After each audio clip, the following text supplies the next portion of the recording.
Hello, everybody. Welcome to the Catch Up Sports Podcast. I hope you're all having a fantastic day. I'm your host, Moses, and welcome to the 10th ever episode of this podcast. We made it to double digits, baby. I've recently watched the NBA Finals this week, and Jimmy Butler had a great 40-point performance in Game 3. It really resembled the 48-point Allen Iverson performance in the 2001 Finals against the Lakers, where they were a huge underdog and still won the game. But to me, the Heat are down 3-1, and it looks that on Friday night, the Lakers will win the series and clinch an NBA Finals. So I'll say it right here. Congratulations to the Lakers. LeBron's going to get his 4th ring. It doesn't mean he's the greatest player of all time, but still, congratulations. And now what's ahead of us today? We're going to be talking about various NFL storylines that happened. To give you a sneak peek, some coach got fired, some couple games that were very interesting. We're also going to be talking about my top 10 teams in the NFL right now and my weekly game picks. So let's jump right into it. Let's first talk about the game of last week, the most entertaining game. The Browns at Cowboys. So as you already know, the Browns beat the Cowboys in a shootout thriller, 49-38. Odell Beckham Jr. had a career day with 154 total yards and 3 touchdowns. The Browns are now an impressive 3-1 team, and the Cowboys fell to a 1-3. And without a miracle comeback versus the Falcons, they should be winless, 0-4. Let's talk about Dallas. The day after that game, I was watching Undisputed on Fox to see Skip Bayless's reaction to this game and his analysis because he's a die-hard Cowboys fan. And Skip said a phrase that stuck into my head until this day. The Cowboys are icing but no cake. Now, let me explain this phrase. Last offseason, the Cowboys lost key contributors like star corner Byron Jones, defensive end Robert Quinn, and safety Jeff Teeth. Key defensive contributors. The Cowboys front office hasn't done anything significant to fill in these holes in their defense. For example, instead of drafting a defensive playmaker, they drafted CeeDee Lamb, wide receiver out of Oklahoma, in the first round of the draft. Is it a good draft pick? Of course. CeeDee Lamb has superstar potential. But was wide receiver a glaring need for the Cowboys? Not at all.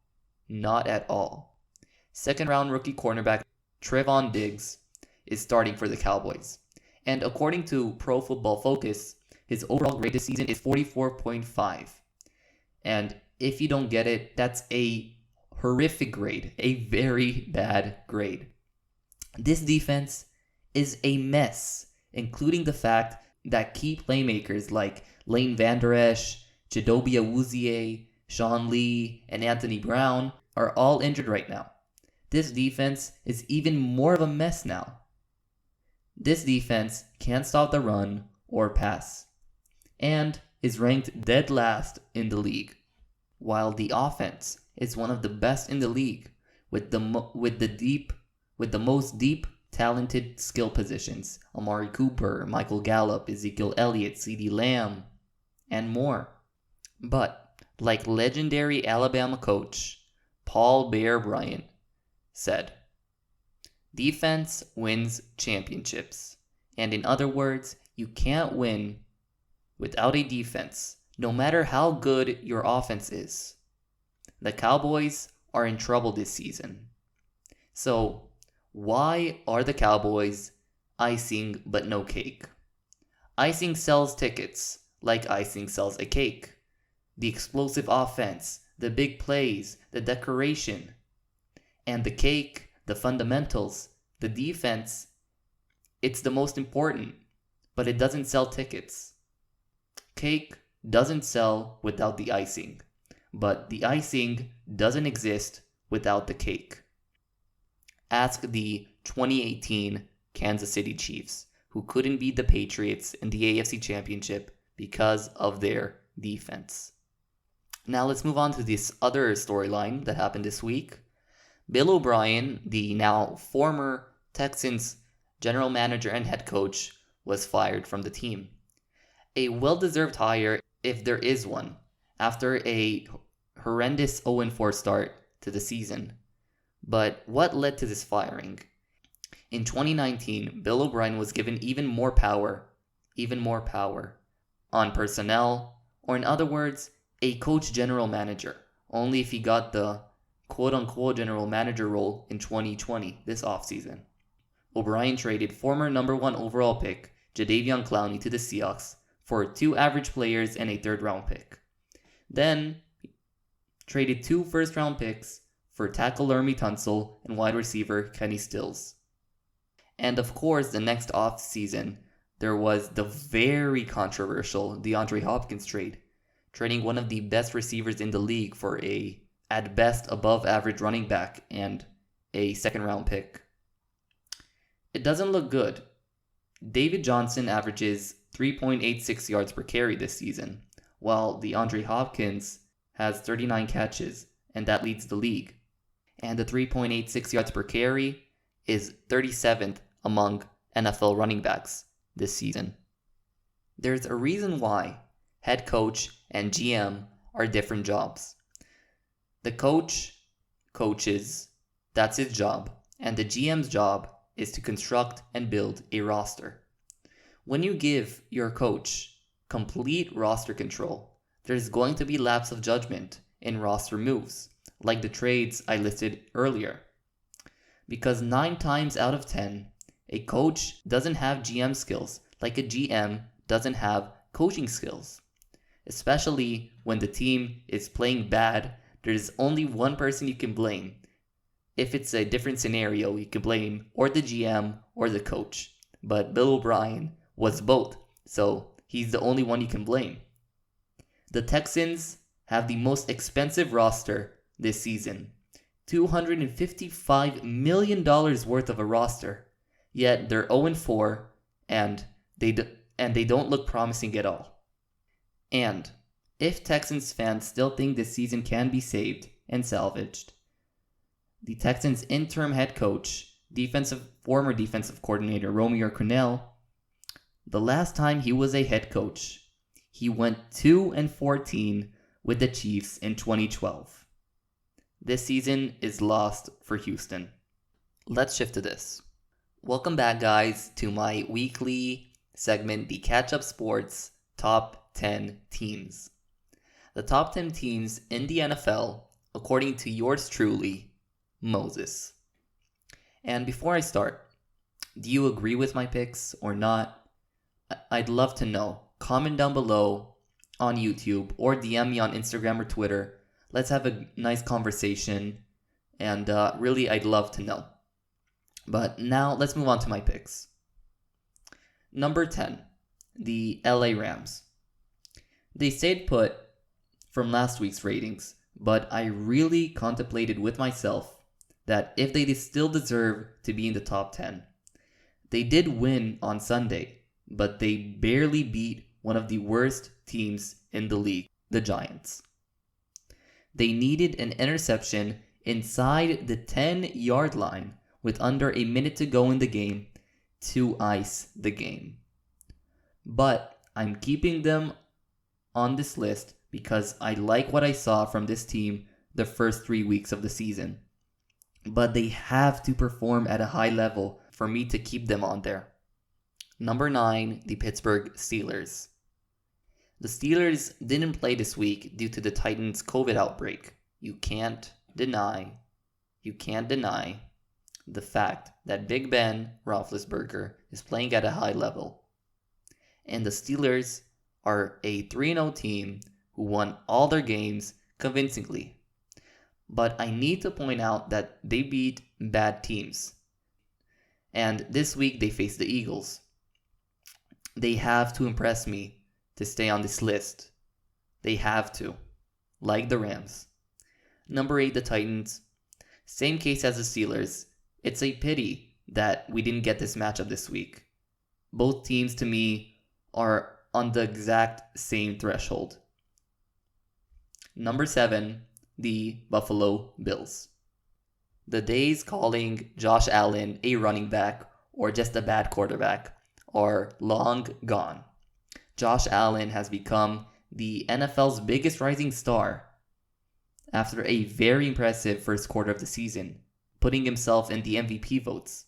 The Bills are 4-0 after being a surprisingly competitive Raiders team, scoring a clutch 13 points in the fourth quarter. I'm excited about this team. Number 6, surprise, surprise, the Baltimore Ravens. The Ravens beat the Washington football team, the third worst team in the league after the 2 New York teams. Am I supposed to be impressed? They let Dwayne Haskins, who looks like a total bust, throw for more than 300 yards. I'll explain my decision dropping the Ravens 2 spots when I get to the Patriots. Number 5, Patriots. When I was watching the game between the Chiefs and Patriots last night, I couldn't stop thinking about that the Patriots were more competitive against the Chiefs without their starting quarterback Cam Newton than the Ravens were with Lamar Jackson, the reigning MVP, at home. The Patriots held the Chiefs to no touchdowns until the final minute of the third quarter. The game score was 13-10 deep into the fourth quarter. Once again, Bill Belichick's defense is the best game planning defense in the league, and it's by a long shot. If Cam Newton was healthy and ready to play, maybe the final score would have been in the Patriots' favor. Even though their record now is 500, 2-2, I think the Patriots are the second best team in the AFC. Number 4, the Tampa Bay Bucks. The Buccaneers won a shootout versus the Chargers with their impressive rookie quarterback Justin Herbert, who's improving every single game.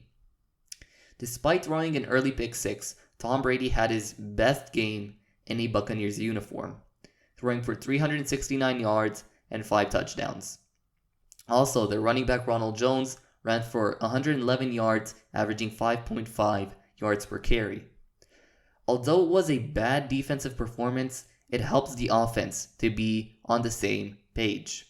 Sometimes shootouts are good for the entire team in the long run, and the Bucks look great. Number 3, the Seattle Seahawks. Like the Rams, I debated with myself if I should lower the Seahawks after this week's or last week's game versus the Dolphins. The fact is that the Dolphins aren't a playoff contender this season, unlike the Seahawks that they are Super Bowl contenders. To me, it's unacceptable that this was a 2-point game with 5.5 minutes left in the game. But I do trust one of the best QBs in the game, Russell Wilson. And that's why they're still third in my power ranking. But my concern is that their defense is bad. No pass rush and a below average secondary.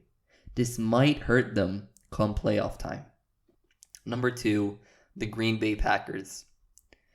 What can I say that's not been said? Green Bay spanked the Falcons. Aaron Rodgers was Aaron Rodgers, throwing for 327 yards, 4 touchdowns without his 2 best receivers. He made Robert Tonyan look like Tony Gonzalez. It looks like Matt LaFleur is coaching way better than last season, removing all the sloppiness and playing down to the competition part of the team. This is the best team in the NFC as of now, and a serious Super Bowl contender. In my eyes, we're going to get a Rodgers-Brady NFC Championship, and that would be sick. My number 1 team is the Kansas City Chiefs. The game against the Patriots wasn't pretty, I'll admit. But what I like about this team is how they overcome adversity. The Patriots held the Chiefs' offense to 6 points, almost 3 quarters. But At the end of the third quarter, Andy Reid figured out the Patriots' defensive game plan, and that resulted with 2 straight offensive touchdowns to give the Chiefs a 2-score lead in the fourth quarter.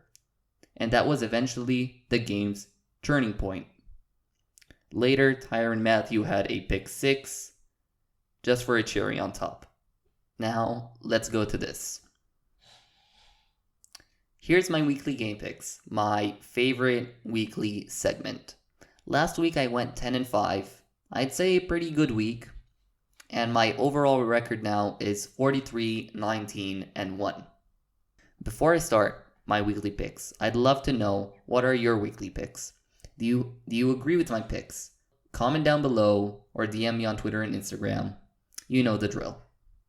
I'd love to know. And also, my Thursday Night Football prediction is on my Twitter, so if you follow it, you can check it out. And let's start with Sunday's games. Rams versus Washington. Dwayne Haskins got benched, but it won't change the outcome. The Rams will win by a landslide. Bills at Titans. 2 very good football teams. It's a 50-50 matchup to me. And the game is at Tennessee. So I think the Titans will edge it out versus the Bills, if the game even happens, because there's still a COVID outbreak in Tennessee. Eagles at Steelers. To me, the Eagles are just too injured to have a chance. Carson Wentz is literally throwing to practice squad guys. I'd love to see the underdog win, but I think the Steelers will win this matchup. Cardinals at Jets. The Cardinals will bounce back against the Joe Flacco-led Jets, but the last 2 weeks were very, very disappointing. I really thought this team could be a playoff team, but the defense is horrendous. They gotta fix it. Raiders at Chiefs. The Raiders have been competitive every game they've played this year, but I think my Chiefs will win. This might be closer than people think though. Jaguars at Texans. After firing their head coach, I think the Texans will rally to their first win. Some locker room, player-to-player momentum. Bengals, Ravens. I think it's obvious. I think my pick is obvious. Ravens by a landslide. Panthers at Falcons. Despite the 0-4 record, Atlanta's offense is great, and they beat Carolina 8 out of the 9 last matchups. I'll take the Falcons. Dolphins at 49ers. If I'm not mistaken, I think Jimmy Garoppolo is coming back this week. If so, it's a 49ers win. If not, it's still a 49ers win. Giants at Cowboys. Really, the Cowboys have to win this game. This is their whole season. If they lose, even though they play in the trash NFC East, their season is over if they lose this game. Colts at Browns. This should be a primetime game in my opinion. 2 really equal level teams in my opinion. The Browns offense in my opinion is more dynamic than all the offenses that the Colts faced until now. And that will be the deciding point. And that's why they'll win. Browns win. Broncos at Patriots. I just trust Bill Belichick to win this game. Nothing more. They really impressed me against the Chiefs. Now, prime time. Sunday Night Football. Vikings at Seahawks. I'll take the Seahawks, but don't be surprised if the Vikings upset the Seahawks, because Seattle's defense is terrible. Monday Night Football. Chargers at Saints. I love what I see from Justin Herbert, and I think they'll upset Drew Brees and his flat offense in New Orleans. I believe that. And those were my weekly picks. This is the end of the episode. I hope you all enjoyed this episode as I enjoyed writing and recording it. If you have a friend or relative who is an American sports fan, spread the word about this podcast. Let's grow this community together as much as possible. Follow the podcast Instagram page and Twitter. Link is in the description. My DMs are open. And yeah, I'll see you guys next time. Peace.